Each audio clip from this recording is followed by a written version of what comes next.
ایک بندہ مجھے کہنے لگا مولانا مجھے ایک بات سمجھ نہیں آتی. میں نے کہا جی پوچھیے. کہا حضرت اسماعیل علیہ السلام کے پاؤں سے جو پانی نکلا تھا اس کا نام کیا نام ہے؟ آب زمزم. مانتے ہو؟ میں نے کہا جی ہاں.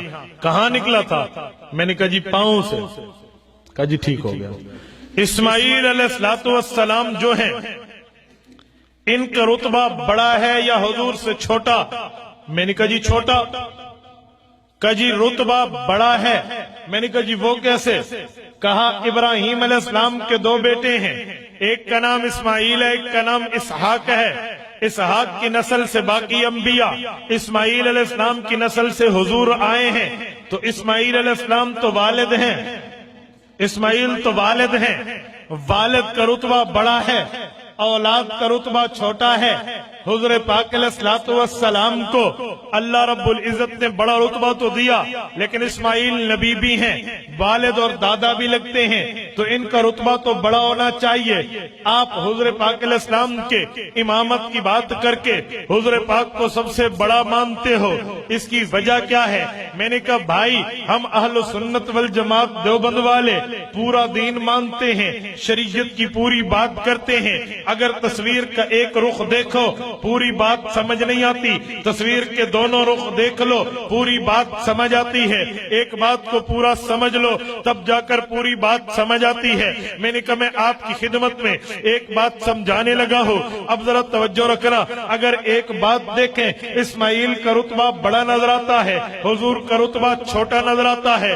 وہ بات یہ ہے کہ حضرت رسول اللہ جب معراج پر جا رہے تھے, جبرائیل علیہ السلام آئے ہیں, حضور پاک کے سینہ مبارک کو کھولا ہے, شک کے صدر کیا ہے, حضور کے قلب اطہر کو باہر لائے ہیں, آب زمزم کے پانی آب زمزم سے دھو دیا ہے. حضرت اسماعیل کے پاؤں والا پانی حضور پاک کے سینے پہ لگا ہے.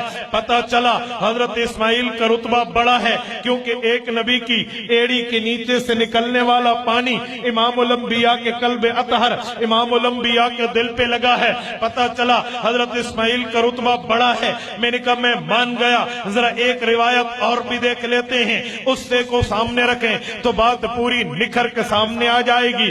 وہ بات یہ ہے حضرت اسماعیل علیہ السلام اگرچہ بڑے اس بات سے سمجھ آئے ہیں, لیکن جب امامت کی باری آئی ہے, امام الانبیاء بننے کا وقت آیا ہے, اب تمام نبی جمع ہیں, ان کا امام کون بنے گا؟ اللہ نے اسماعیل اور حضرت ابراہیم اور حضرت آدم علیہ السلام کو امام نہیں بنایا, امام حضور پاک کو بنایا ہے. پتہ چلا حضور کے آگے بھی کوئی نہیں ہے, برابر بھی کوئی نہیں ہے. اب نقطہ حل کیسے ہوگا؟ میں نے کہا جی میں نقطہ حل کرا دیتا ہوں. آپ کہتے ہو اسماعیل علیہ السلام کے پاؤں کا پانی حضور کے سینے پہ لگا, رتبہ بڑا ہو گیا. میں نے کہا نہیں, تصویر کے دونوں رخ دیکھو, ایک باپ ہے ایک بیٹا ہے. بیٹا قاری بھی ہے, عالم بھی ہے, حافظ بھی ہے, بہترین قرآن پڑھ سکتا ہے, لیکن باپ اس کے مقابلے میں اتنا بڑا عالم اور اتنا بڑا قاری اور اتنا اچھا قرآن نہیں پڑھ سکتا. لیکن بیٹا قرآن بڑا اچھا پڑھتا ہے.